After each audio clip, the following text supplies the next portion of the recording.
Ano ba ito? Diklak? Bakit? Bakit ayaw mo ni? Hello everyone! Alam ko hindi lang ako naghahanap ng beach na malapit sa Manila, malapit sa Lancaster, malapit sa Micara. Share namin sa inyo yung pinuntahan naming beach dito sa Cavite, malapit sa Manila at malapit sa lahat. Ayan. Bali po sa mga naghahanap, pwede niyo pong i-search yung Puerto Azul. Marami pong mga beach dito na pwede niyong puntahan. Ang napili namin na pinuntahan is Kay Subic, Puerto Azul. Ayan. I-search nyo lang sa Waze, hindi kayo maliligaw. And ito na yung Puerto Azul Golf and Country Club. Pwede rin kayong mag-picture-picture dyan. And ito na yung Kay Subic Beach Hotel. And meron na rin po siyang mga room na pinaparent kahit day tour lang and mga cottage. 300 pesos po yung entrance fee.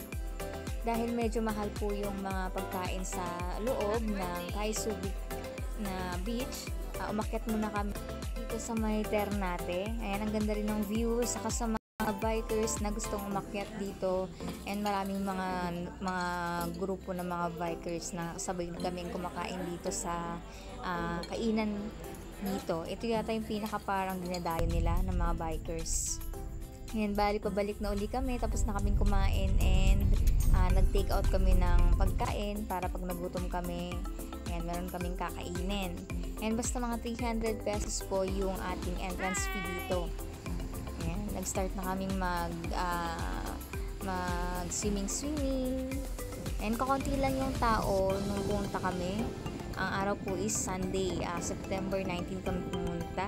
Yan, hindi masyadong maraming tao kasi umaga kami pumunta.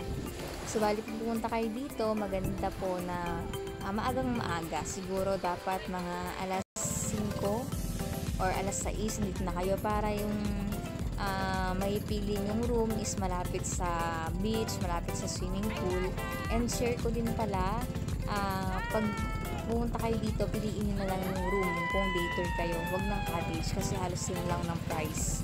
Sa cottage 2,000, sa room naman is 2,500. Mas maganda pag room para meron kayong privacy, may sariling CR, mahigaan kung napagod, diba?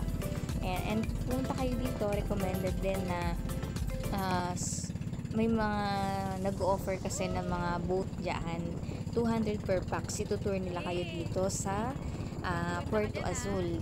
Ipupunta nila kayo sa mga maganda yung mga beach. Na-enjoy namin, lalo na si Gracia, ang aming kapatid.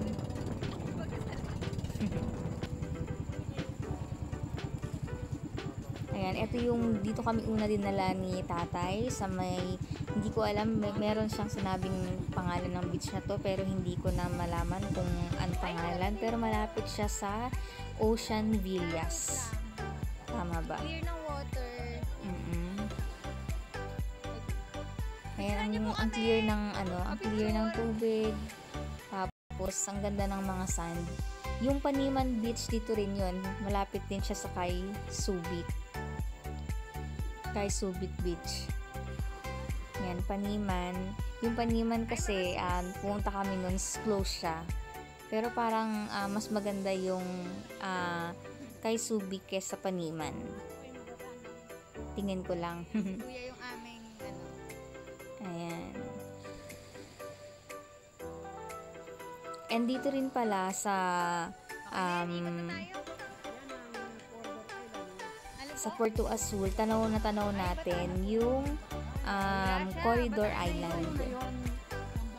Saka tanaw mo din yung papuntang Bataan, yung Mariveles, Limay. Kaya pag siguro natapos, pag naayos na yung project, yung sinasabing tulay pa Cavite, tapos Pabataan, napaka-accessible na, ang lapit na natin sa lahat. Ayan. Nanggaling kami ng Lancaster, nasa 1 oras yung biyahe. Pag galing ng Micara, nasa mga 30 minutes lang siya. mga nasa 35 minutes. Pag galing ka naman ng Manila, asahan mo kasama traffic, mga nasa 1 hour and 45 minutes, ganun. Ayan, na-enjoy namin yung aming punta dito. Ayun, pabalik na kami uli ng Thai Subic para ma-enjoy naman din sa pool. 200 per pax yung pagsakay ng boat para ma-tour kayo. Try nyo po, ipapunta nyo dito. Nakakatuwa si tatay, yung may-ari ng boat. Ang kinikwentuhan niya kami ng mga pwede naming malaman about dito sa may Puerto Azul. Nagkikwento siya ng mga istorya dun sa Corridor Island. Ayan.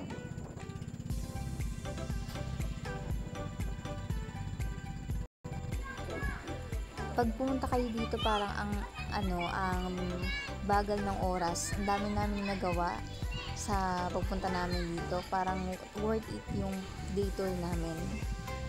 Ayan. Ang kagandahan nga, yung pool, tapos dagat na siya. Kaya ayos din kahit may mga kids kayo, pwede rin po.